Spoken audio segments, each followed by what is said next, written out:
This is a Y. That's a Y. It's not an E. I'm a drums and percussion instructor, and this is Friday 421.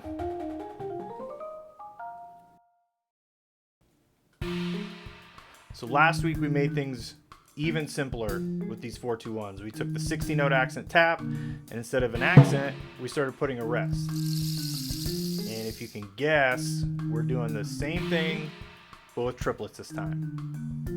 So instead of putting an accent on each partial, we're going to put a rest just like we did on the 16th notes, and we're going to start on the same.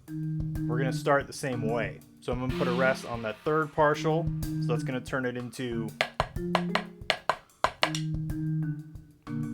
Then I'm going to move the rest to the second partial. And then finally the first partial. That one's the weirdest one, because we're leaving out the downbeat. And I'm going to put a bar of triplets beforehand. And again, we're actually going to keep working in 12/8.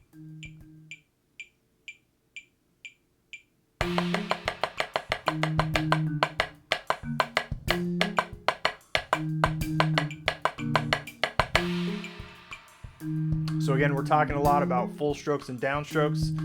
If you take the ones from the 16-note version we did last week, that's actually pretty similar to these, where we're trading down full, down full. The only thing that's different is usually where we would expect the downbeat to be with the 16 notes, it's actually going to be a full stroke with these. So if we have down full, down full, down full, down full, full, down full. So we add an extra full stroke in there.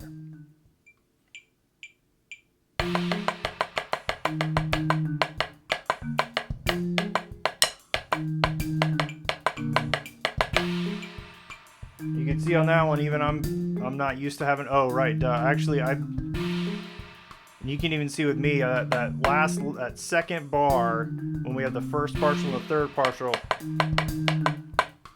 That feels like it should be a down, but it needs to be an up. That actually needs to be a full. So we're going to follow the same pattern time signature wise that we did with the accent tap. We'll have 4 bars of 12/8 if you include the check. Then we've got 3 bars of 6/8, and then 3 bars of 3/8, or like I'm going to do, 1 bar of 9/8. So here's what it sounds like back to back to back.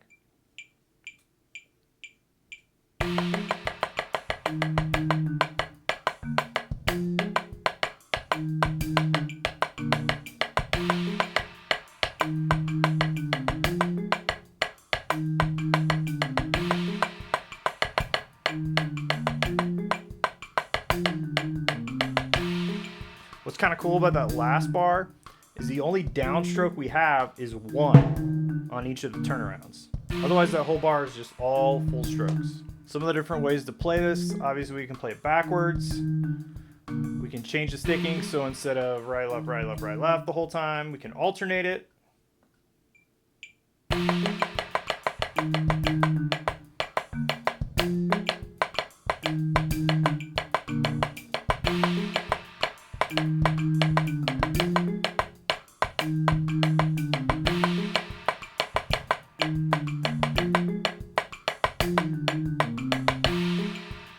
Makes the last bar kind of interesting. One of the variations we can do with this is actually a pretty common double beat exercise.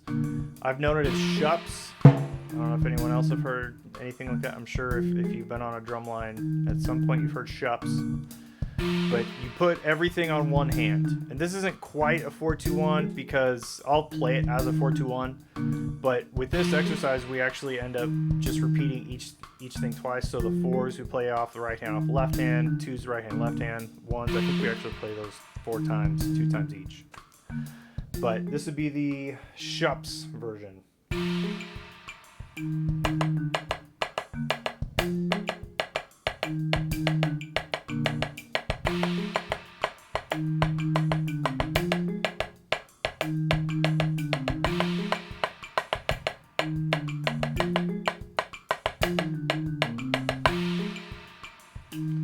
I really like this one because it shows the relationship between playing 2 notes on each hand and 1 note on each hand, but they both have to be full strokes. Because when we play a double or a diddle, we want both of us to be full strokes. If we make one of them a down, We can do that, but it's going to get a lot harder when we start trying to play double stroke rolls.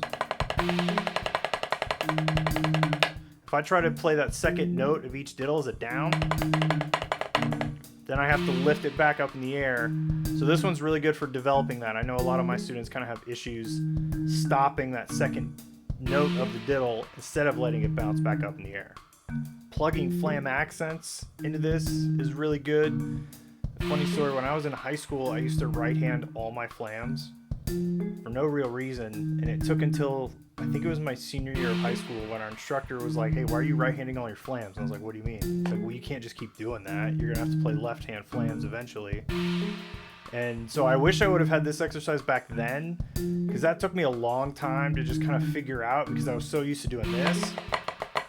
I basically just played Swisses anytime I saw any kind of flam accent pattern, and I wish I would have had this one because it goes through each beat and how it relates, and I think that would have been a lot easier than just trying to woodshed. I think I just played flam accents like super slow over and over again, which isn't bad, but this way is just a different way to do it without wanting to, you know, smack yourself in the face a million times. Because that's what I ended up doing.